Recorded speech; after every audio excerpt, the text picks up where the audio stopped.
밤 9시 아들 민호는 랩톱으로 일하다 시계를 본다. 정확히 매일 밤 집을 나서는 시간. 시어머니 순자는 작은 배낭을 메고 코트를 입은 채 어딘가 불안해 보이는 표정으로 현관으로 다가선다. 민호가 어머니, 어디 가세요?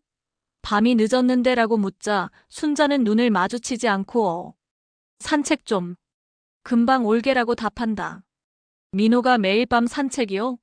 이 시간에 제가 모셔다 드릴까요? 라고 권유하지만 순자는 단호하게 혼자 다녀오겠다며 문을 열고 나선다. 민호는 랩톱을 덮고 불안감에 휩싸인다.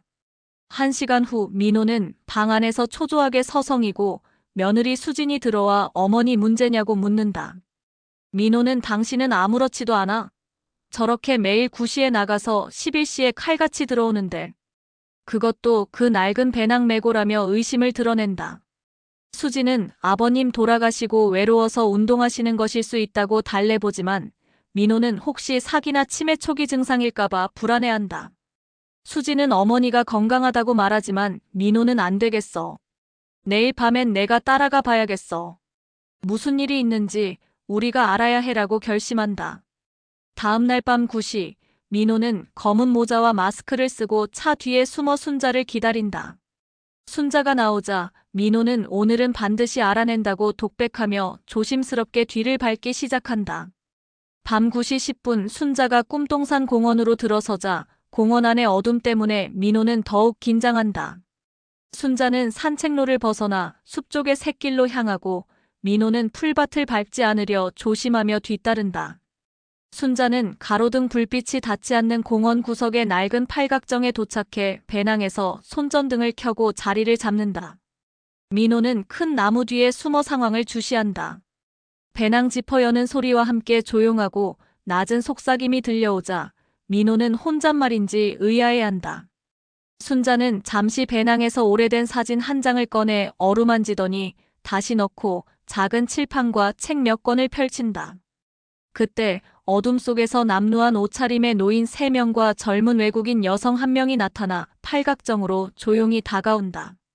충격과 혼란에 빠진 민호는 저들이 누구인지 생각한다. 그들이 순자 주변에 앉자 순자는 목소리를 낮춰 무언가를 가르치기 시작한다. 쓰는 소리와 책장 넘기는 소리만 희미하게 들릴 뿐 그들의 대화는 명확하게 들리지 않는다. 밤 11시 30분 순자가 돌아와 방으로 들어간 후 민호는 며느리 수진에게 4명의 낯선 사람과 수상한 모임을 목격했음을 설명한다. 수진은 사기나 종교에 빠진 것은 아닌지 불안해한다. 민호는 모르겠어. 그냥 수상해라고 말하며 주머니에서 팔각정 근처에 떨어져 있던 서툰 솜씨의 어린아이 그림 하나를 꺼낸다. 수진은 놀라 누가 그린 것인지 묻고 민호는 다음엔 반드시 가까이 가서 확인해야겠어. 이대로는 안 되라며 의지를 다진다. 다음 날 밤 9시 40분 민호는 어제보다 일찍 도착해 팔각정 주변에 숨어 순자 일행을 지켜본다. 순자는 칠판에 엄마를 쓰며 잘 보세요. 어는 하늘에서 해가 내려오는 모양. 미음은 문을 닫는 모양. 이라고 가르치고 있다. 한 노인이 서툰 발음으로 엄마를 따라하자 순자는 웃으며 잘했어요. 엄마는 세상에서 가장 따뜻한 말입니다. 라고 칭찬한다. 민호는 충격에 휩싸인다. 어머니가 한글을 가르치고 있었다. 민호는 창피함과 안도감이 뒤섞여 몸이 굳는다. 그때 순자가 배낭에서 낡은 동화책을 꺼낸다. 외국인 여성이 왜 항상 아기책만 가져오는지 묻자 순자의 목소리가 떨린다. 그녀는 이 책은 우리 경호가 가장 좋아했던 책이에요. 우리 아들이. 경호가 어릴 때 꿈이 선생님이었거든. 이 팔각정에서 항상 그림을 그렸어요. 자기가 만든 학교라고 말한다. 민호는 숨을 멈춘다. 경호, 어릴 적 사고로 잃었던 동생의 이름이다. 순자는 눈물을 애써 참으며 내가 그 아이 꿈을 지켜주지 못했어요. 매일 밤 이 시간에 여기서 아이들 가르치면 그 아이가 경호가 여기서 아직도 숨 쉬고 있는 것 같아서 라며 고통스러운 표정을 짓는다. 민호는 더 이상 숨어 있을 수 없어 나뭇가지 부러지는 소리를 내며 팔각정 앞으로 나선다. 어머니. 민호를 본 순자는 놀라서 몸을 굳히고 얼굴은 공포와 배신감으로 일그러진다. 순자는 매섭게 내가 여길 왜? 라고 말한다.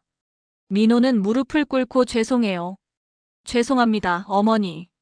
저는 어머니가 라며 말을 잇지 못하고 흐느낀다. 그는 자신이 어머니를 의심했던 모든 순간에 대해 극심한 수치심을 느낀다. 순자는 차가운 표정으로 돌아가라. 아무것도 보지 못한 것처럼이라고 말한 뒤 눈물을 참고 황급히 짐을 싸서 민호의 울음을 뒤로한 채 어둠 속으로 사라진다.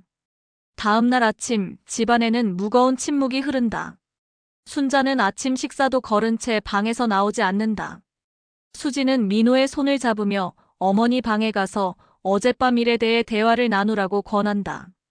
민호는 조심스럽게 순자의 방문 앞에 서서 어머니, 저예요. 드릴 말씀이 있어요라고 말한다. 민호와 순자가 방에 마주 앉지만 순자는 창밖만 바라본다. 민호는 경호. 그 일 때문에 그러신 거죠? 제가 태어나기 전에 사고로 잃으신 제 동생이요라고 조심스럽게 묻는다. 순자는 내가 그걸 어떻게? 라며 나지막이 되묻는다.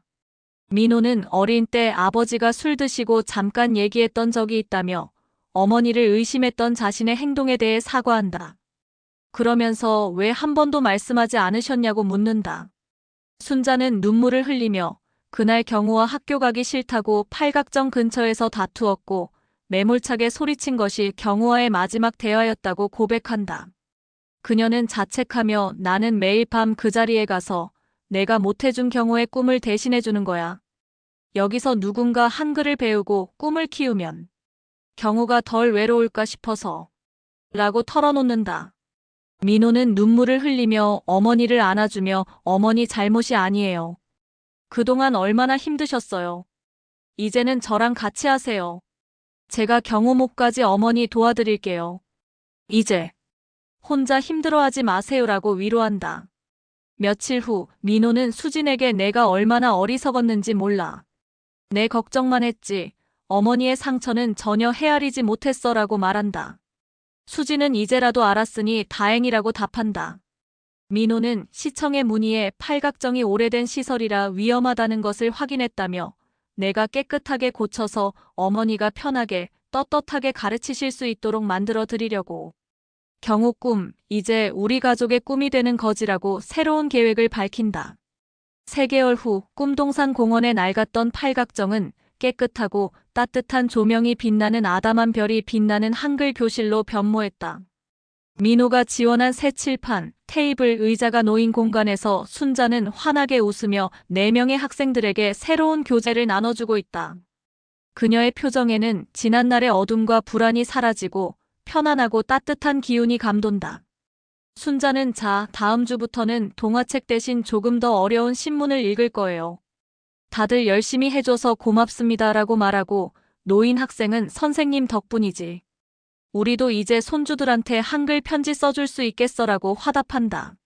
민호와 수지는 멀리 공원 벤치에 앉아 이 모습을 지켜본다. 민호의 얼굴에 잔잔한 미소가 떠오른다. 수지는 민호의 어깨에 기대며 이제야 어머니가 진짜 어머니 모습으로 돌아온 것 같아. 매일 밤 몰래 나가지 않아도 되잖아요라고 말한다. 민호는 그동안 얼마나 외로우셨을까. 내가 어머니의 그 상처를 보지 못하고 의심만 했다는 게 미안하고 또 고마워. 경호의 꿈을 이렇게 멋지게 이어주고 계시니까라고 답한다. 순자가 학생들에게 물을 따라주며 밝게 웃는 모습 뒤로 민호가 설치해준 작은 액자 안에 담긴 경호의 그림이 따뜻하게 빛나고 있다.